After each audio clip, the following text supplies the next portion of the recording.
On va pas la passer. Ok.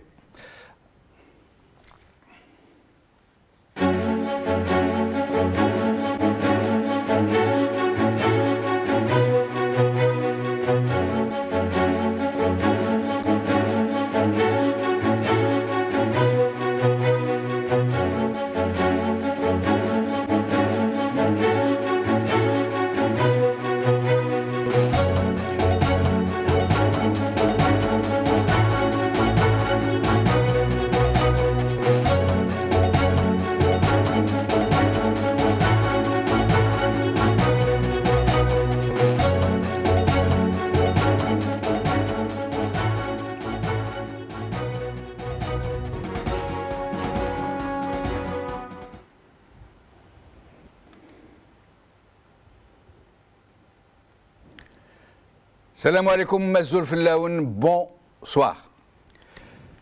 Tout à l'heure, en cherchant un titre pour l'émission d'aujourd'hui que nous vous présentons depuis Paris, nous avons été tentés d'opter pour celui de... Attendez, je vais vous le dire. Algérie, cacophonie ministérielle. Ou un autre. Mafiocratie algérienne, la mort de l'Omerta. Nous avons voulu néanmoins mettre un peu d'eau dans notre ben, comme on dit. Et alors, nous avons opté pour un titre un peu plus soft. Et vous aurez remarqué la méthode perfide que j'utilise pour dire les choses en même temps que je dis ne pas vouloir les dire. Aujourd'hui, pour des raisons trop longues à expliquer, malheureusement, nous allons nous passer d'éditorial et nous allons vous présenter tout de suite les titres.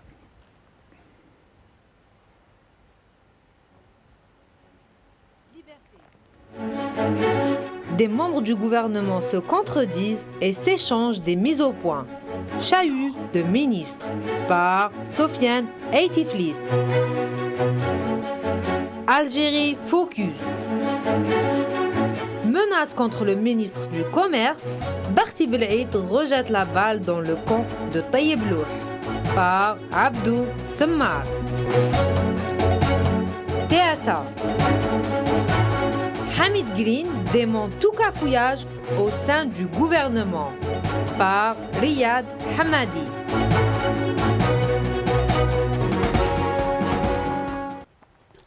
Nous allons donc parler aujourd'hui de cette cacophonie qui se passe en ce moment, ces jours-ci, au sein du régime, où des ministres sont en train de balancer, comme on dit, les uns sur les autres, les uns sur les barons qui les oppriment, nous disent-ils, les autres sur tout le système.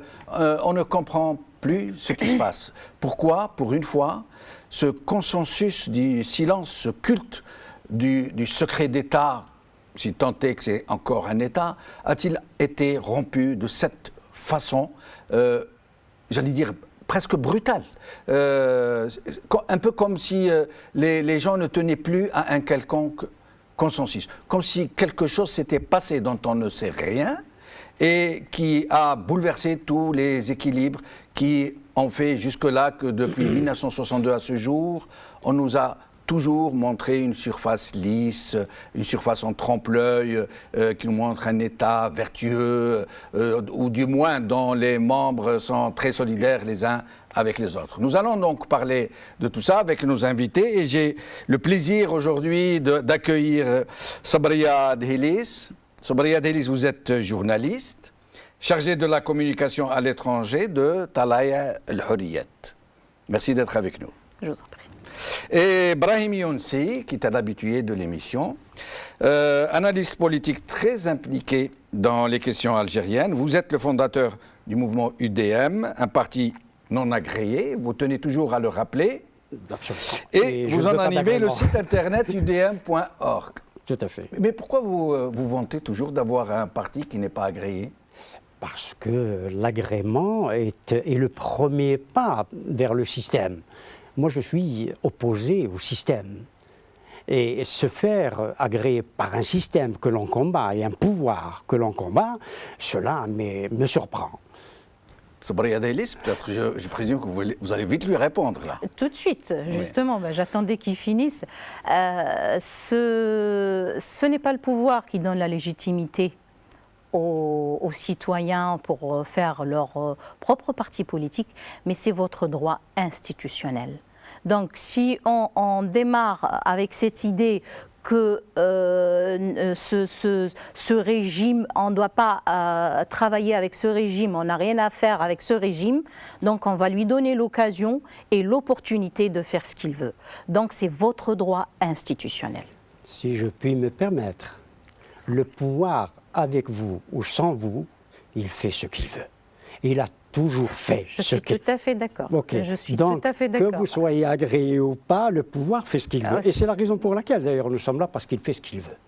C'est ça. Je suis tout à fait d'accord sur ce plan-là. Et permettez-moi de vous dire que c'est le pouvoir qui agrée.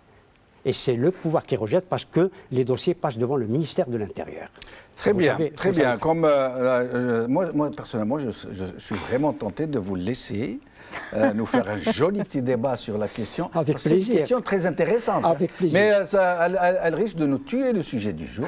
Tout à fait. Parce que, voilà, du sujet, donc, je crois que nous sommes dans le sujet. Voilà. Oui, d'une certaine manière, je suis d'accord. Sabria Dailis, le ministre du Commerce a jeté un gros pavé pour la mare, et c'est le moins qu'on puisse dire. Hein, et donc, il a carrément dit, un voyou s'est présenté au port, il a ramené des conteneurs de choses vraiment incommercialisables. Nous avons donné un avis contraire à leur entrée dans le pays. Malgré ça, il est venu, il nous a insulté au ministère du Commerce, il a dit qu'il allait les faire sortir. Et en effet, il les a fait sortir de force. Pourquoi? Parce qu'il est protégé par... vous savez. Puis il a dit aussi un restaurant, un simple restaurant, on l'a fermé pour une histoire d'hygiène, il a fait intervenir quelqu'un, il a été réouvert. Et en fait et en substance, il a dit il n'y a plus d'État. Et c'est le ministre qui le dit, c'est le ministre. Qu'est-ce que vous pensez de cette sortie? C'est vraiment une sortie étrange, mais je signale juste que ce n'est pas la première. Que ce soit de lui ou de d'autres représentants de l'État qui sont les ministres. Permettez-moi à cette occasion d'ouvrir une parenthèse et après, bien sûr, analyser la situation. J'ouvre la parenthèse pour dire qu'on est dans une planète de fous, on est dans une planète de malades.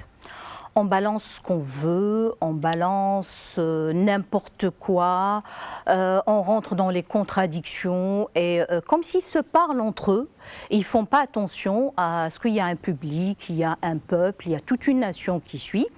Et de l'autre côté aussi, je vise aussi la vision du peuple pour ce qui se passe. Le peuple est très conscient, il voit ça, il ne s'y intéresse pas, il se sent habitué. Donc, vous dites qu'il est très conscient et il ne s'intéresse pas, alors que c'est grave. Non, il est très conscient, il ne s'intéresse pas parce qu'il sait qu'ils ne sont pas légitimes et que ce n'est pas un système légitime et que ce n'est pas déjà, l'État est absent, l'État est parti. Le peuple maintenant, ce qui l'intéresse, c'est parler-lui de son salaire, parler-lui du boulot, parler-lui de la santé, de sa santé, de la santé de ses enfants, parler-lui de l'école, parler-lui de son avenir, parler-lui de sa sécurité, parler-lui de tout cela. Maintenant, les disputes entre les ministres, ils s'échangent des propos. On a pris l'habitude. On a pris l'habitude. Quand on voit Yahya dire جوع كلبك جوع شعبك يتبعك. Moi, j'avais assisté, ça fait quelques années, à une phrase du président de la République qui sortait de sa bouche, qui disait جوعوا فالطعام ينسى اللحم. Quand on voit un Premier ministre insulter le peuple, quand on voit un ministre de l'Intérieur qui, dans vous faites allusion à Sellel quand il a dit Chaouia. Tout à fait. Hasha Nama. Hasha Nama. Donc, il y a beaucoup d'exemples. Dernièrement, c'était stupéfiant de voir le ministre de l'Intérieur qui fait une déclaration, il était tout sûr de lui, c'est pour faire la différence entre ce qu'il a dit le ministre de l'économie. Lui, il a dit qu'il n'y a pas de crise en Algérie. Non, mais avant ça, il avait annoncé le chaos. Oui. Il avait dit on n'a plus d'argent pour payer les gens qui travaillent, pour payer les travailleurs. Il avait annoncé dans une réunion avec les walis de la République. Et bien sûr, ça fait un boom médiatiquement. Et ça, après, je pense qu'il y a eu des gens, qu'est-ce que vous avez dit, il ne fallait pas dire ça, nanana. Et il a changé les propos, il est revenu, pour dire on est bien, tout se passe bien, tout fonctionne bien. Oui, mais moi, j'entends bien. Dans ce climat, comment voulez-vous qu'on prend les propos du ministre de l'économie au sérieux? Non, mais j'entends bien ce que vous me dites. Mais le problème dont je voudrais que vous nous parliez, est que il y a d'abord des révélations qui ont été faites, gravissimes, qui montrent toute l'étendue de la dégénérescence du sens même de l'État. Mais surtout, c'est que lorsque Lou a interpellé ces ministres qui ont fait des révélations, il leur a dit non, mais il faut porter plainte. Il ne faut pas porter les choses sur la place publique. Si vous avez des preuves, venez porter plainte, la justice est là. Or, non seulement lui-même a accusé ses propres magistrats de corruption, il n'a rien fait pour porter plainte, ni pour les relever, ni pour les suspendre, mais qu'en plus, ça n'arrête pas.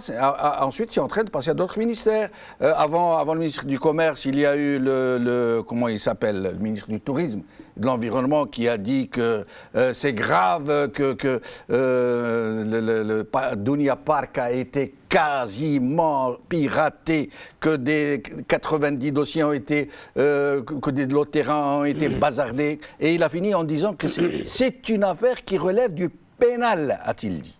Et donc, alors, à votre avis, de façon succincte, pour que nous puissions... C'est l'absence de l'état de droit. C'est ça, c'est l'absence de l'État. C'est un pays, l'État est absent. Avec la vacance du poste du président de la République, le président de la République n'existe pas. Il est là juste pour le montrer qu'eux, ils existent à travers lui. Un conseil de ministres qui ne se réunit pas. Une politique économique et sociale qui est absente, une politique éducative qui est choquante. Débandade. Zabria Dahili est en train de nous dire que c'est une débandade. C'en est une. Oui, elle a parfaitement raison. Mais moi, je vais revenir sur la cohésion. Moi, je ne crois pas qu'il y ait eu jamais cohésion depuis 1962. Nous avons commencé par une quasi-guerre civile. Cohésion, du moins en apparence, en façade. Oui, elle a toujours été une cohésion de façade. Donc, aucune cohésion. Depuis 1962, et nous savons ce qui s'est produit. Les heurts, je dirais des heurts, les bagarres physiques dans le gouvernement, dans le premier gouvernement d'Algérie. Au sein du FLN. Au sein du FLN, etc. Il n'y a jamais. Même dans le mouvement national.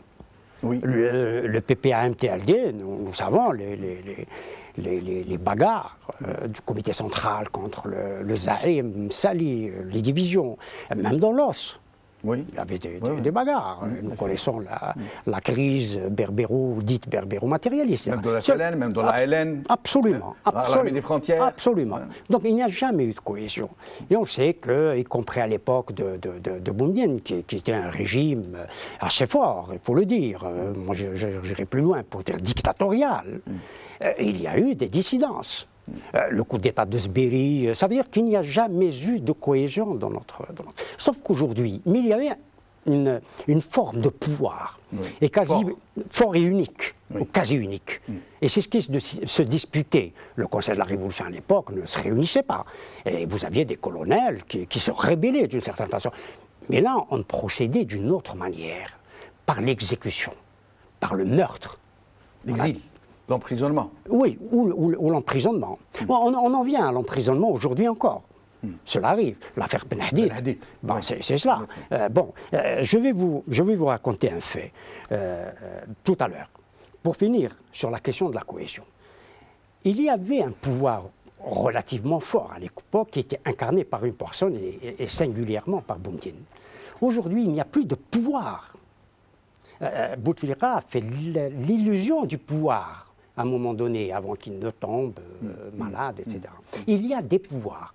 Et ce sont ces pouvoirs-là qui sont en train de se manifester à travers des ministres qui sont simplement des clients, qui n'ont aucun pouvoir, que le ministre du Commerce qui puisse avoir un pouvoir. Peut-être êtes-vous injuste un peu en généralisant. Je crois qu'ils ne se valent pas. Il y a certains ministres qui sont de vrais technocrates, qui font qu'aujourd'hui, il y a de l'eau dans le robinet, il y a de la lumière quand vous appuyez sur l'interrupteur. Oui, mais vous apportez un peu de l'eau à mon moulin, à savoir que ces technocrates n'ont aucun pouvoir. Oui. Aucun pouvoir régalien. Mais ce sont des ministres, disons, j'allais dire, plus que technocrates fonctionnels, qui font tourner la machine. Mais je dirais fonctionnaires. Ce sont des fonctionnaires qui obéissent à une hiérarchie. Les uns obéissent... Mais aujourd'hui, ils se rebiffent. Non, ils ne se rebiffent pas. C'est qu'on leur a demandé de dire ce qu'ils disent. Vous pensez? Je le pense. Vous pensez que, par exemple, les accusations, les graves révélations du ministre du Commerce, absolument. C'est un clan qui l'a poussé à faire... Absolument. Comment vous en êtes sûr? J'en suis sûr parce que j'ai quelques informations. Là, d'habitude, je vous dis, c'est la rumeur. Oui. Là, j'ai quelques informations et je vais vous dire ce fait. Dites-nous. Dites-nous en plus. Je vais vous dire ce fait. Dernièrement, il y a eu la loi sur le devoir de réserve. Les généraux doivent... Effectivement. Cela bouclé. Concernant les militaires. Oui, les militaires. Les généraux, les militaires de façon générale, mais les généraux en particulier doivent se la boucler. D'accord. Des généraux se sont retrouvés pour dire « stop, il faut qu'agir ». On nous empêche de parler, mais y compris comme citoyens. On nous empêche de parler. Donc il faut absolument que nous réagissions, ne serait-ce que par un texte. La plupart de ces généraux se sont dégonflés. Sauf un, qui se veut être le chef et le conductateur. C'est Nzar. Et Nzar a fait une lettre qui est publique. Les journaux l'ont publiée, cette lettre. Oui. Et le chef d'état-major a demandé à la présidence de la République s'il doit ou pas l'arrêter, comme il l'avait fait pour Benadit. Et la présidence de la République a dit non. Vous pensez que le président de la République... Je dis la présidence de la République. Ah, d'accord, parfait. Je n'ai pas personnalisé. La différence est de taille. Bon, j'ai dit la présidence de la République. Elle a dit non, il ne faut pas l'arrêter. Mais on lui a envoyé notre Premier ministre, Sellal. On a envoyé Sellal à Nzar pour s'expliquer. Pour une sommation? Pour lui dire, non, pas sommation, au contraire. Il dit, bon, la loi, c'est la loi. Elle compte pour du beurre. Simplement, tenez-vous tranquille un peu, un moment. C'est pour vous dire... Oui, évidemment, mais il est des leurs. Il est des leurs. Le problème est là, aujourd'hui. Tous sont en compétition pour les prochaines élections, pour ce qui pourrait éventuellement, cela, c'est à Dieu qu'il faut demander. C'est peut-être que Bouteflika est en situation difficile médicalement et qu'il faut absolument ou décider d'une relève ou, bon, à Dieu ne plaise, il pourrait demain disparaître. Donc il faut trouver un successeur et chacun a son candidat. Et vous, alors, si j'ai bien suivi, donc d'après vous, il se passe quelque chose de vraiment en profondeur, j'allais dire, oui, qui fait que ceux qui sont en train de bouger en surface sont l'expression, le contre-coup de ce qui se passe en profondeur. Et d'un. De deux, l'envoi de Sellal auprès de Nzar serait en quelque sorte une contrebalance des déclarations de Yahya sur ceux qui ont balancé. Bien entendu. Ces gens qu'il a quasiment accusés d'être des traîtres. Et de Green qui vient au milieu, qui dit non, il y a cohésion. Parce qu'il y a un risque de délitement de l'armée. Et c'est ce qui arriverait, hélas, de pire à l'Algérie s'il venait que l'armée se délite. Ça veut dire on préfère que ça reste comme ça? Oui, mais évidemment. Dans tous les sens. Mais oui, absolument. Absolument. Parce qu'il y a un risque de délitement de l'armée. Oui. Et c'est ce qui arriverait de pire aujourd'hui dans la situation interne, dans la situation régionale et mondiale. C'est ce qui arriverait de pire. Qu'est-ce que vous pensez de ces approches d'Ebrahim Younsi? Oui, oui, effectivement, c'est une analyse. Moi, je suis tout à fait d'accord. Il a évoqué la situation. Bien entendu, quelques informations, je pense qu'il les a eues. Comme il a dit, il a des informations. C'est rare. Ça arrive. Donc, C'est rare. ça arrive. Vous savez, quand la question est globale, la réponse est décisive. En tant que représentant d'un parti politique, ce que je fais, c'est analyser la situation sur le plan politique et sur le plan socio-économique. Sur le plan politique, je pense qu'on a hérité, vous êtes allé très loin, la révolution boumedienne et tout ça. Bien sûr, ça a joué, l'histoire, ça s'enchaîne. Moi, je dis que c'est un héritage de la crise de 86, avec le choc pétrolier, et la crise politique de 88, l'arrêt du processus en 91, et après, la période sanglante du sang. On hérite de tout ça. Quand vous dites arrêt du processus, il y a certains qui se sentent un peu insultés et préfèrent coup d'État.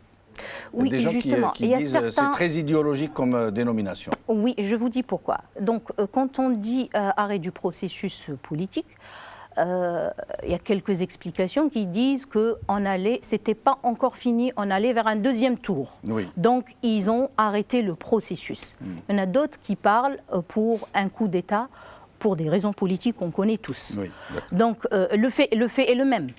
Fait est le même. Moi je parle de l'héritage, de cet héritage qu'on a hérité.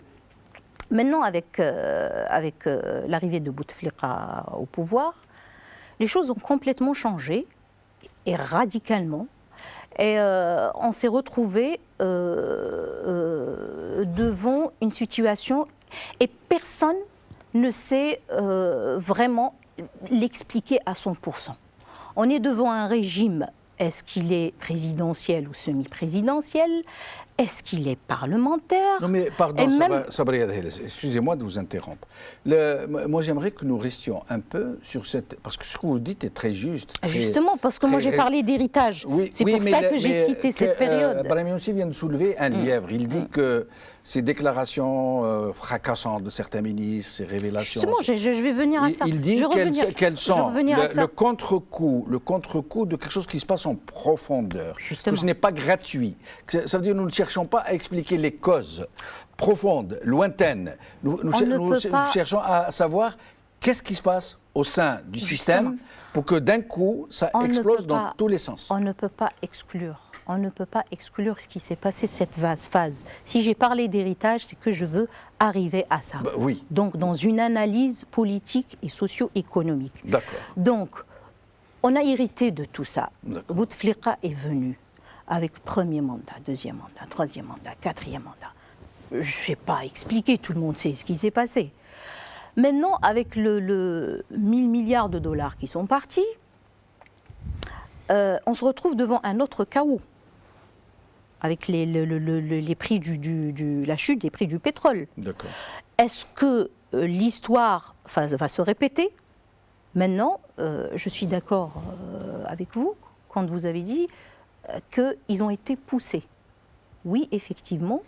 Moi, je pense que ces ministres-là, ils ont été poussés. Pour exprimer quoi? Est-ce que ce n'est pas leur faire une injustice que de trancher devant... Il y a beaucoup de gens qui sont en admiration devant l'attitude du ministre du Commerce, qui disent qu'il a été très courageux, il a osé dénoncer. Pourquoi lui faire un procès d'intention? Les élections s'approchent. Oui, mais... Les élections s'approchent, pourquoi faire un procès d'intention? Pourquoi ne pas dire cet homme est sincère, il a essayé de donner un coup de pied dans la fourmilière? Moi, je ne le dis pas. D'accord. Moi, je ne le dis pas parce que ce n'est pas le cas. Moi, je crois qu'il répond à une injonction pour dire publiquement les choses. Mais vous savez il a eu le courage de dire des choses très graves. Ce n'est pas un courage, moi je ne vois pas un courage, c'est pas un courage. Il s'est attaqué au clan le plus fort. Oui, peut-être. C'est pas attaqué au clan le plus faible. Non, mais je crois qu'il n'y a pas de clan fort et de clan faible. Je crois que le ministre du Commerce a répondu à des injonctions, parce qu'un ministre, on l'a dit ici, un ministre, ça ferme sa gueule, pardonnez-moi, ou ça démissionne. Je crois que parole de Coran, l'évangile. Non, certainement l'a dit. Bon, certainement pas, certainement pas. Vous savez que les ministres sont tenus, que représente à lui tout seul. Il aurait été démissionné dès le lendemain s'il y avait ce pouvoir. Ils en auraient fait un héros. Non. Ça va lui tomber sur la tête, mais pas tout de suite. Je ne crois pas. Peut-être. Ça lui tombera de toutes les façons sur la tête si son clan était défait. Et quel serait son clan, selon vous, celui de Nazar? Vraisemblablement. Sabria? Vraisemblablement. Moi, cette histoire de clan, Nazar... c'est une réalité. C'est une réalité. Moi, je pense beaucoup plus à la situation actuelle, à la décortiquer, et beaucoup plus à chercher la solution. Donc, je pense que c'est ce que le peuple attend de nous. C'est chercher la solution. Quand j'ai parlé tout à l'heure du chaos, c'est vrai qu'on est face à un chaos. C'est un blocage économique. C'est la corruption qui est arrivée au plus haut stade. Et c'est une bande de mafia politico-financière qui dirige le pays. Face à cette situation, on cherche la solution. Mais, on est là pour chercher... Moi, je suis un peu mal à l'aise dans la tournure que prend notre discussion. Ce que vous dites est très sensé, hein, l'un et l'autre. Hein. Sauf que j'ai l'impression que nous n'arrivons pas à aborder un aspect des choses qui, à mon avis, hein, justement, c'est votre avis, qui est vraiment crucial. C'est celui de l'explication de ce délitement, pour reprendre le terme de tout à l'heure, de cette débandade, de cette débâcle. Ça veut dire, à mon avis, moi, ça annonce quelque chose. Quand ça part en vrille comme ça, quand ça part en quenouille comme ça, de cette façon, au plus haut niveau visible de l'establishment, des ministres qui, comme vous l'avez dit tout à l'heure, généralement sont des clients d'un clan, d'un autre, d'un patron, d'un ceci, et qui se laissent aller à un tel truc, qui risquent leur carrière ou qui risquent de mettre tout leur clan dans, si tel est le cas. Moi, je suppose que ça signifie quelque chose de grave qui est à l'horizon, qui se profile déjà à l'horizon. C'est la pagaille, c'est l'anarchie, le chaos, comme vous l'avez dit. Il y est. Bon, moi, j'ai parlé de chaos, je ne veux pas balancer les gens dans un pessimisme outrancier, mais c'est ça. Il faut dire les choses, c'est ça, c'est le chaos. L'État est absent. On n'a pas de président, on n'a pas de gouvernement, on n'a pas d'institution. Pourquoi ça a tenu jusque-là? Parce qu'il y a eu de l'argent. Oui, mais donc, il n'y a pas d'argent depuis 2 ans ou 3 ans. Ils ont mais pourquoi ça tient maintenant? Ça va venir. Il y a encore un peu d'argent. Avec 2000, on va voir les conséquences. On est en train de les voir. Vous voulez dire que ça commence maintenant? Les effets commencent. Dans 2017, 2018, il y a des études économiques qui ont prouvé ça. C'est pas moi qui le dis. Donc il y a des études. En 2017 et 2018, ils vont dire. Dans les révolutions arabes, on a appris le peuple qui dit au président, à leur gouverneur, Arhal. C'est nous, c'est le pouvoir politico-financier qui dit au peuple Arhal. C'est lui qui dit au peuple Irhal. Donc, il demande au peuple, c'est comme ça. Si vous acceptez ça, c'est ça la réalité. On a pris cet argent. On a fait ce qu'on veut. D'ailleurs, quand on parle, à chaque fois où on parle, moi j'ai été face dans des émissions à des représentants du pouvoir, ils me disent « Je compte. De quel droit vous parlez ?» Ou « Je compte. » De parler pour parler d'un ministre. « Je compte. » C'est à ce point-là. C'est nous, et vous, c'est vous. On fait de vous ce qu'on veut. L'histoire... Que faire de la claque et aller mettre des urnes... aller mettre les urnes. Maintenant que les urnes, ça s'approche... Il y a 2 explications. Il y a 2 explications, bien sûr, qui sont fondées. Les 2 explications sont fondées. Il y a une partie de gens qui dit oui, ils ne savent pas ce qu'ils disent, c'est le chaos, les ministres ils disent nana, il y a des clans, c'est la guerre des clans. Sûrement le ministre de l'économie, moi je le connais, il avait toujours pesé ces mots. Je ne pense pas qu'il balance comme ça des propos contre quelqu'un qui est beaucoup plus puissant que lui au pouvoir. Et c'est le cas, il l'a fait. C'est le cas, il l'a fait. C'est le cas, il l'a fait. Et il l'a fait. Ils ont dit, bon, c'est un clan. Maintenant, les gens, ils vont voir. Est-ce que c'est le clan de Blaïb qui est fort? Est-ce que c'est le clan de l'autre qui est fort? Ils sont dans cette histoire de clanisme. Il y a une autre analyse qui dit, c'est voulu. Tout ça est voulu. Khallatha tasfa, comme on dit. Le Brahim Younsi a supposé que c'est le cas, que c'est un règlement de compte en surface, de grands clivages en profondeur. Pourquoi maintenant? Non. Qu'est-ce qui a donné le signe de départ d'une telle empoignade et de l'étalage de ces problèmes sur la place publique, en considérant que pour eux, la place publique, elle ne signifie rien. Comme elle vient de dire, ça veut dire à la limite, vous ne comptez pour rien. Oui, on n'a pas besoin d'étaler notre linge sale devant vous. Vous ne comptez pas de toute façon. Oui, le problème, on l'a dit, les peuples bougent. Et les peuples bougent de plus en plus, donc ils craignent cette situation-là, cela a été une évidence. Mais ce que je veux dire, c'est que nous avons vécu également, je suis allé tout à l'heure jusqu'au mouvement national pour dire la cohésion et que cette cohésion n'existait pas. Mais nous avons vécu aussi dans notre histoire récente, toute récente. Et dans quelques jours, nous allons commémorer le 5 octobre 1988. N'oubliez pas qu'en 1986, nous avons vécu une situation financière extrêmement difficile où nous vendions notre pétrole en dessous du prix de sa production et que les caisses de l'État étaient vides. Et nous sommes arrivés à la situation de 1988 où le peuple s'est soulevé, où le peuple s'est rebellé, hein, et où il y a eu, et c'est là où il y a eu, quand on a tiré sur le peuple, sur le commandement de Khalnzar, encore une fois, la rupture. Les Algériens ont compris que leur armée nationale populaire n'était pas leur armée parce qu'elle tire sur le peuple et qu'elle a fait des victimes, entre 700 et 1200 victimes, le 5 octobre 1988. Et nous avons vécu une nouvelle fois ce que j'appelle un coup d'État, le 11 janvier 1992.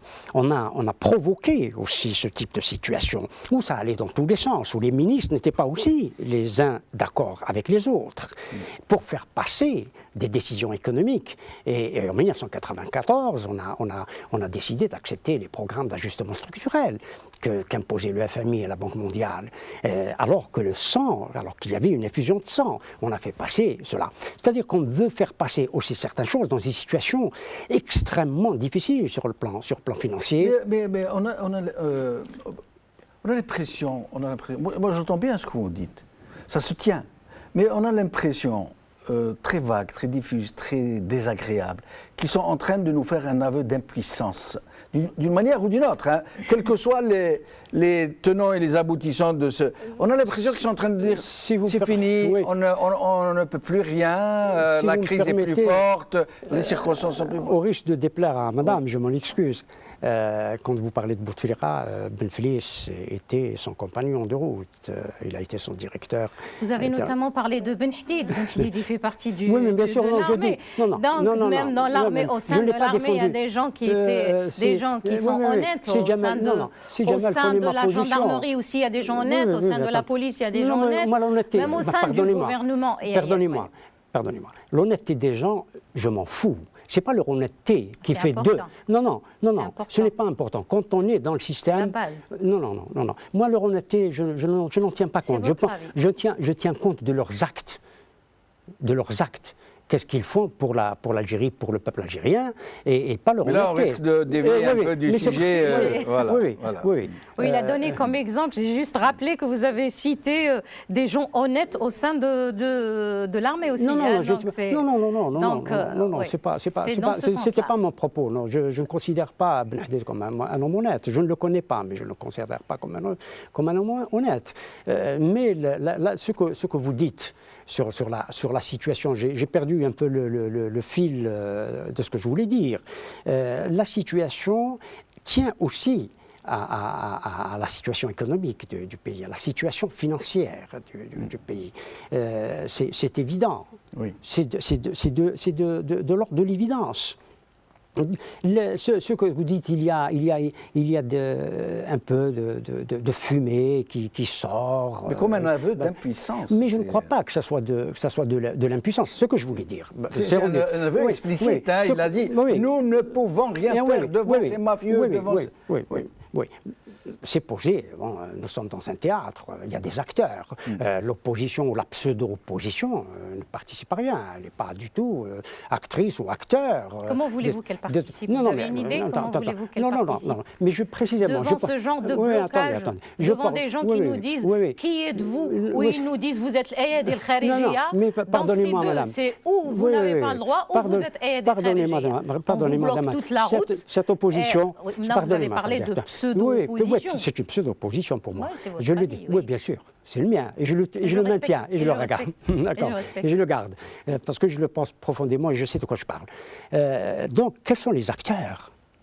Ce que je dis, l'opposition, la pseudo-opposition, n'est pas du tout un agent. Ce n'est pas un acteur. Quelle action? Donc, les acteurs, c'est le système. C'est le système qui agit.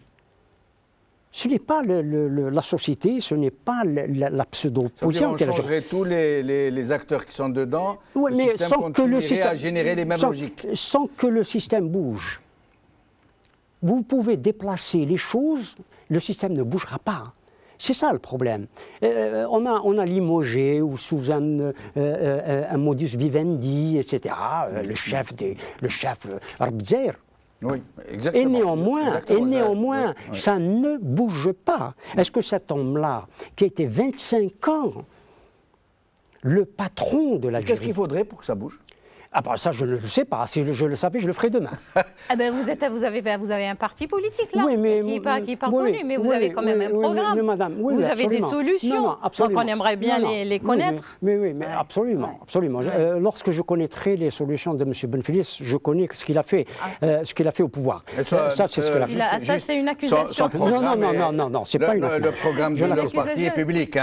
Mais j'aimerais revenir à un point très important, parce que nous avons reçu le général Ben Hadid al-Magharibiya, donc nous nous sentons un peu responsables de certaines choses qui sont prononcées contre lui, peut-être malgré votre volonté, si vous ne le vouliez pas, mais vous avez dit Ben Hadid aussi a fait partie de trucs.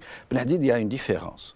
Ben Hadid, qui était un général opérationnel dans la lutte qu'ils appellent antiterroristes. Moi, je n'ai pas jugé à titre d'exemple. Non, je sais. Non, je voulais juste faire une précision. Ben Hadid est passé de l'autre côté. Il a accusé le régime, il a accusé l'armée d'avoir instrumenté la violence. Il a dit que Ben Chiha, l'émir du JA, était sous les ordres du chef du 2e région militaire. Il a dit voilà ce qu'il y a sur Tawfiq, voilà ce qu'il y a sur Saïd Bouteflika. Il a eu le courage de dire les choses et il a été jusqu'à dire que l'interruption du processus électoral était un coup d'État, ce que votre parti n'a pas encore fait. Soit dit en passant. Moi, je n'aimais pas de jugement en valeur non plus. Mais pour remettre les choses... Je vous rappelle, c'est quand on se rappelle de l'histoire, il faut se rappeler de toute l'histoire. Absolument. Pas une partie de l'histoire et pas une autre partie de l'histoire. Là, parce que vous me demandez la position de notre parti. Moi, je reviens à la position de Ali Benfeliz. En 91, il était ministre de la Justice. Oui. Rappelons-nous qu'il avait démissionné. Pourquoi il avait démissionné ? Les causes sont là. Pourquoi il avait démissionné? Il avait démissionné parce qu'il n'avait pas accepté l'injustice, parce qu'il n'avait pas accepté d'arrêter les gens arbitrairement sans qu'ils soient jugés. Il était contre la création des tribunaux militaires qu'on a créés comme ça temporairement pour cela. Moi, je ferme la parenthèse et je dis... Je la ferme aussi. Je ferme la parenthèse. Je ferme la parenthèse aussi, mais en vous précisant que sur ce plateau, il n'a pas été question un instant, ne serait-ce que de ma part, de porter un quelque jugement sur M. Benfeliz. J'ai juste rappelé que M. Ben Hadid avait quant à lui pris une position tranchée contre le régime, qu'il a dénoncé, y compris ses anciens pairs, et qu'il a prononcé la fameuse phrase « c'est un coup d'arrêt, c'est un coup d'État ». Ses propos étaient militaires, basés sur des informations et sur des données que lui, il connaissait. Mais sinon j'aimerais que nous revenions… Oui, je vais revenir, j'y reviendrai simplement. Oui. Moi, je ne juge pas l'homme. Oui. Je juge les actes et les actions de l'homme, qui a été un homme public. Oui. Or, on peut encore rappeler le parcours, c'est un parcours qu'on rappelle. Ce parcours-là existait. On ne fait pas le procès. Oui, mais non, ce n'est pas un procès. Non, ce n'est pas un procès. Parce qu'il n'y a plus beaucoup de temps et j'aimerais que nous revenions à notre sujet. Je termine cela. Je rappelle tout simplement qu'en octobre, 5 octobre 80, je l'ai dit tout à l'heure, il s'est passé ce qui s'était passé. C'était quand même quelque chose de très grave. Oui. Il était extrêmement grave. Pendant ce temps-là ? Il était magistrat. Il était magistrat. Mais en novembre, il est devenu ministre. En novembre. Oui. En novembre 88. C'était un membre fondateur de la Ligue des droits de l'homme. Oui, mais il l'est contesté. Il l'est contesté. Non, mais parce que là, il l'est contesté. J'aimerais que nous puissions revenir à notre sujet. Mais cela fait partie de ce pouvoir. Mais là, nous sommes en train de faire une sorte d'autopsie très fine avec des instruments un peu… Mais là, moi, ce que je voudrais… Et là, c'est vraiment important parce que ça a été la cause essentielle qui nous a poussé à choisir le thème d'aujourd'hui, c'est qu'est-ce qui se passe ? Vous avez donné explication, mais moi personnellement, elle ne me convainc pas totalement. Parce que moi, je crois en ce ministre, je ne sais pas. Moi, je n'y crois pas. Je suis peut-être naïf. Il y a eu des accents de sincérité de monsieur qui disait on en a marre, et puis moi, je n'ai rien à perdre, et ce que j'ai à dire, je le dirai, et tout. Oui, et il a dit ma carrière politique est derrière moi. Il a attendu que sa carrière politique soit derrière lui pour parler. Mais il n'en demeure pas moins. Je crois qu'il ne faut pas lui faire de procès d'intention. Il faut essayer de comprendre je ne peux pas. Où se pose le problème. Qu'est-ce qui se passe ? Quand ce monsieur, à quel moment ce monsieur-là, est-ce qu'il n'y a eu que ce problème-là qu'il a soulevé.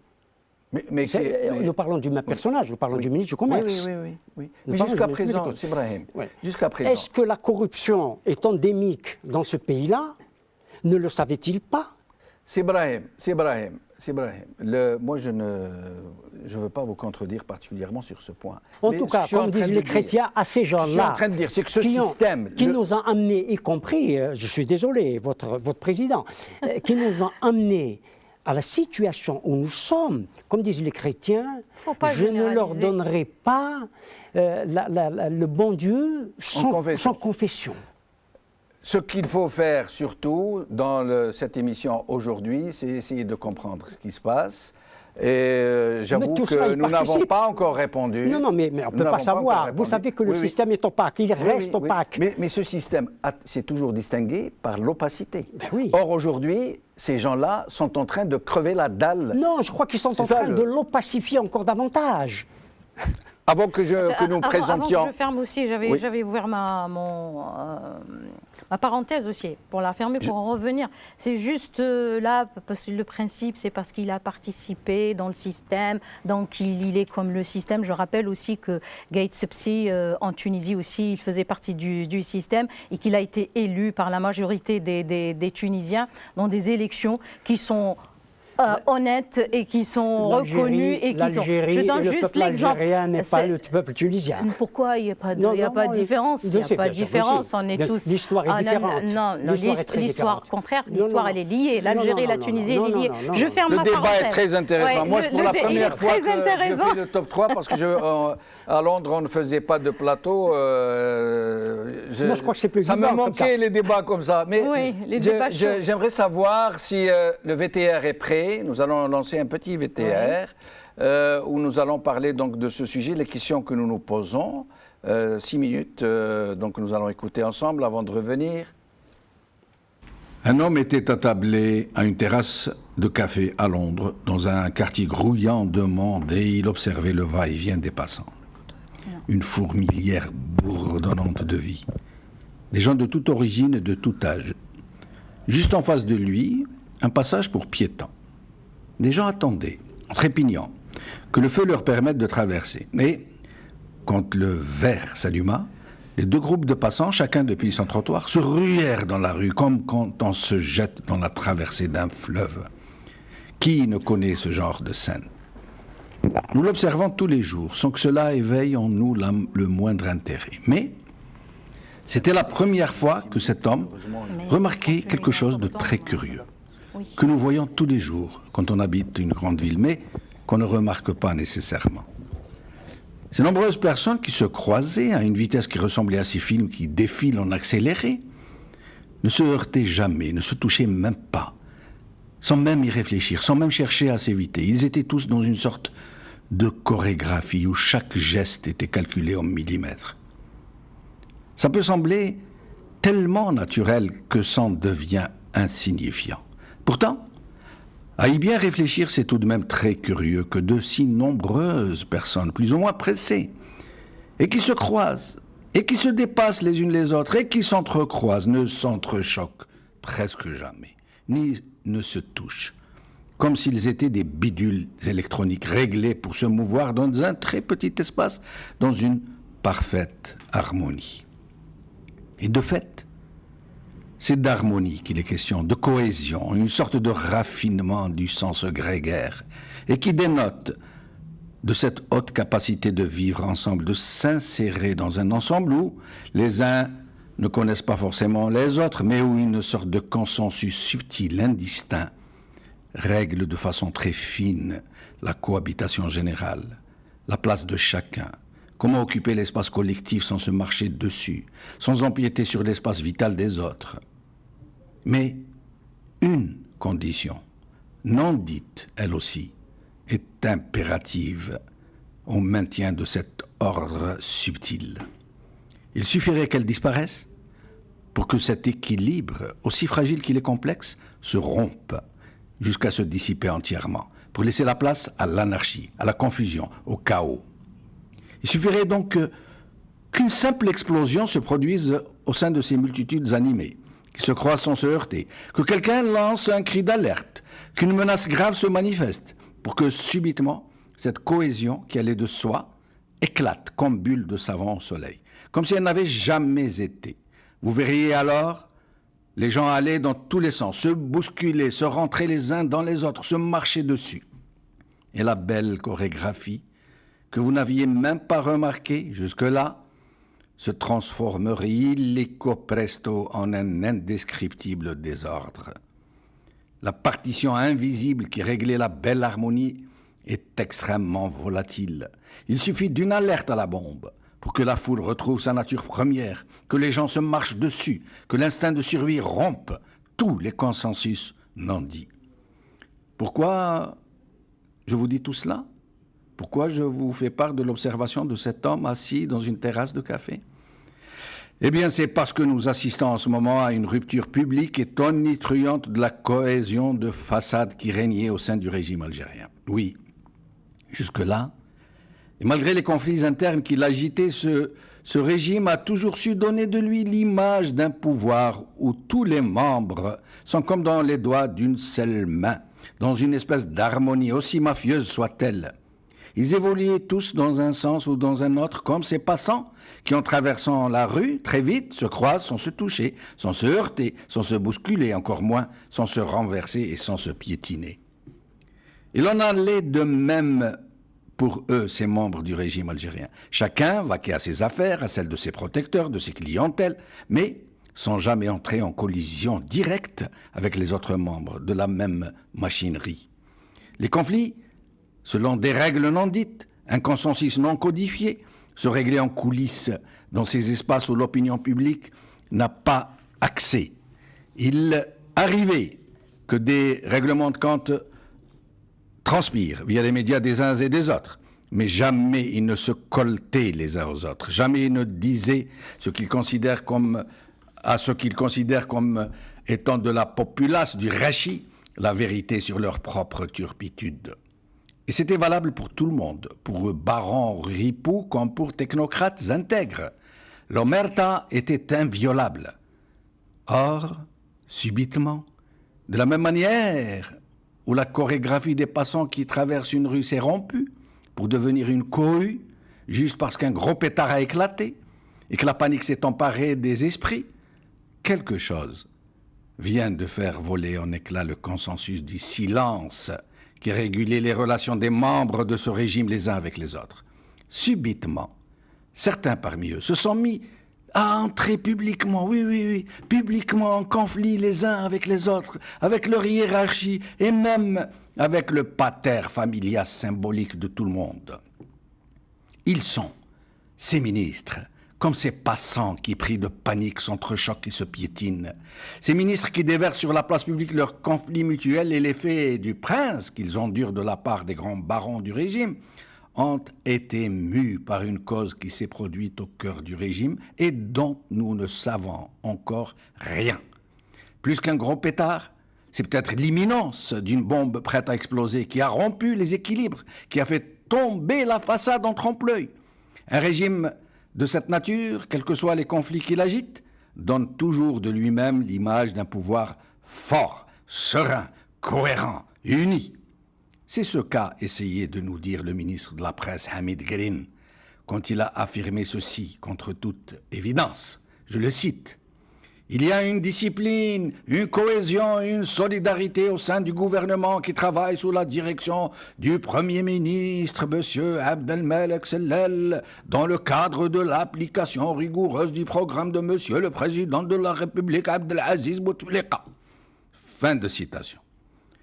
La dernière phrase, dans l'application rigoureuse du programme de M. le Président, montre dans toute son ampleur combien le recours systématique au mensonge systémique ne gêne pas ceux qui s'en servent. Nous allons donc essayer de comprendre ce qui a fait que la panique se soit installée au cœur du régime. Qu'est-ce qui a pu se produire?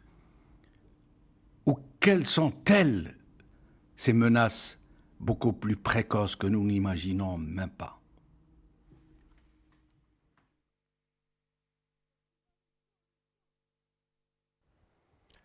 Je reviens à Sabria Dhélis. Donc, est-ce que vous continuez de croire toujours qu'il y a dans l'explication de ce qui est en train de se produire une sorte de linéarité des événements qui découlent les uns des autres de façon, comme vous le disiez tout à l'heure, presque logique, que ça allait dans un sens presque causal, que c'est normal. Est-ce que vous pensez vraiment que c'est ça ou pensez-vous qu'il puisse y avoir d'autres... C'est pas ce que je continue, mais je n'ai pas cessé de penser à ça et de penser comme ça. Une continuité, vous savez très bien que c'est l'histoire, c'est le passé qui fait les gens du présent. Et c'est le présent qui prépare l'avenir. Et vous savez, psychologiquement, quand la personne elle rentre dans une dépression, ça veut dire quoi? Ça veut dire que c'est une personne qui regrette le passé, qui refuse le présent et qui a peur de l'avenir. C'est ce qui se passe pour le peuple algérien. Et sans qu'on le sente, la plupart des gens sont dépressifs, sont dans cette dépression. Mais comme on dit, mais c'est comme tout le monde qui est dans le même cas, on le sent moins.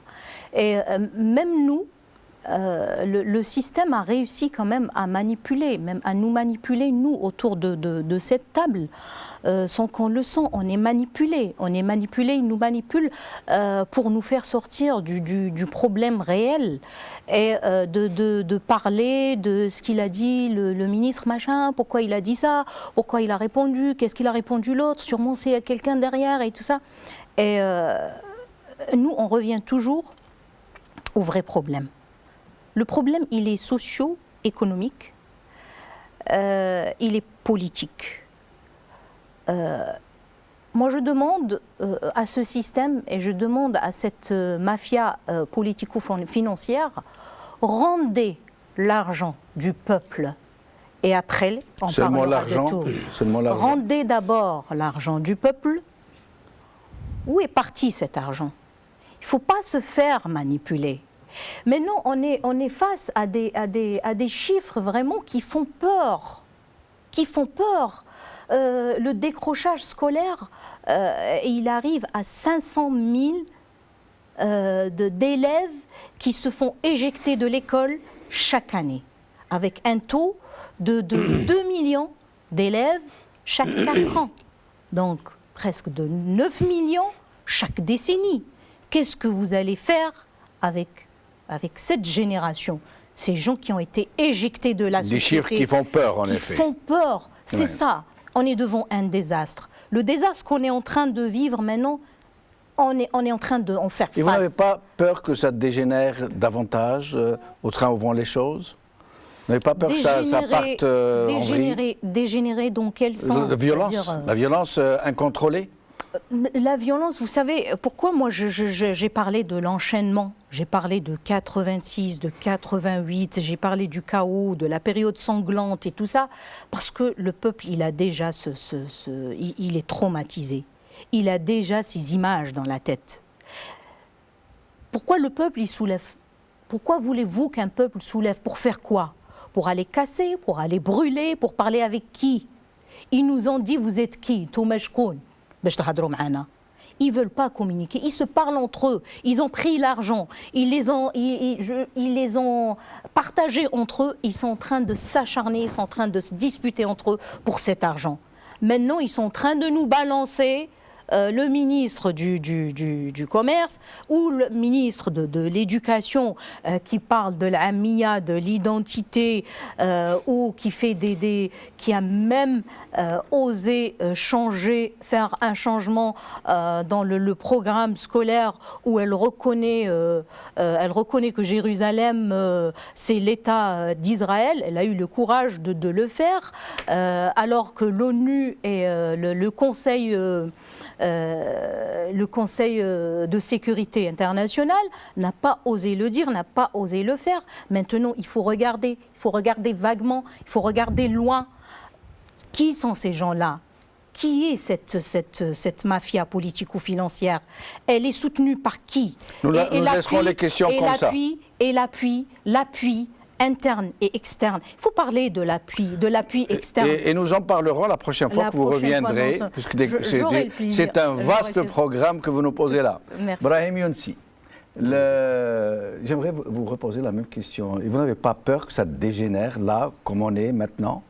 Je crois que j'ai répondu par anticipation à la question que vous posez. Et j'ai dit que personnellement, enfin il y en a d'autres, bien entendu, qu'on n'entend pas, mais qui le pensent. J'ai peur que l'armée se délite. Alors que cette armée, je la condamne. Je condamne ses actes. Mais je crains qu'elle se délite. Et peut-être approchons-nous. Le gouvernement n'est rien, vous le savez. Le gouvernement n'est rien. L'armée est tout. Et ce n'est pas moi qui le dis seulement. Dernièrement, Mouloud Hamrouch a dit que l'État, c'était l'armée. Habituellement, on le disait à propos de la Prusse. Mais c'est une armée qui a un État. Et dans notre pays, c'est l'armée qui détient et qui tient l'État. Qu'on le veuille ou non, toujours et encore. Sauf que cette armée a toujours été traversée par des courants idéologiques et politiques différents. Les uns regardaient vers l'Est, d'autres regardaient vers l'Ouest, pour revenir à la situation internationale. Et il y a aussi des clivages sur la question internationale, sur le positionnement de l'Algérie, sur le plan géostratégique, y compris sur la question de la fourniture de l'armement. Et là aussi, c'est un vaste programme. Oui, j'y pense. J'espère. C'est pour vous dire que plus on parle, plus on opacifie la situation. Belle conclusion. Merci à mes deux invités. Merci à vous, chers téléspectateurs, d'avoir suivi cette émission. Nous nous excusons un peu des quelques couacs qui ont survenu. Je rappelle que c'est l'émission 0 de nos émissions depuis Paris, en espérant vous revoir bientôt. Merci à vous deux. Merci à vous.